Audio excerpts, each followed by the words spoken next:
আসসালামু আলাইকুম রহমতুল্লাহি ওবরাকাতু। প্রিয় দর্শক, আজকে আমি আপনাদের সম্মুখে সৈয়দুল ইস্তেগফার এই দোয়াটি নিয়ে হাজির হয়েছি।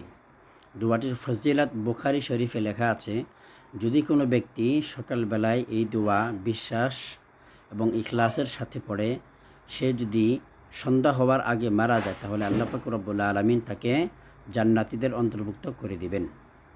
এরকমই ফজিলত যদি কোনো ব্যক্তি সন্ধ্যায় এই দোয়াটি পড়ে বিশ্বাস এবং ইখলাসের সাথে এবং সকাল হওয়ার আগেই যদি সে মারা যায়, তাহলে আল্লাহ পাক রব্বুল আলামিন তাকে জান্নাতীদের অন্তর্ভুক্ত করে দিবেন।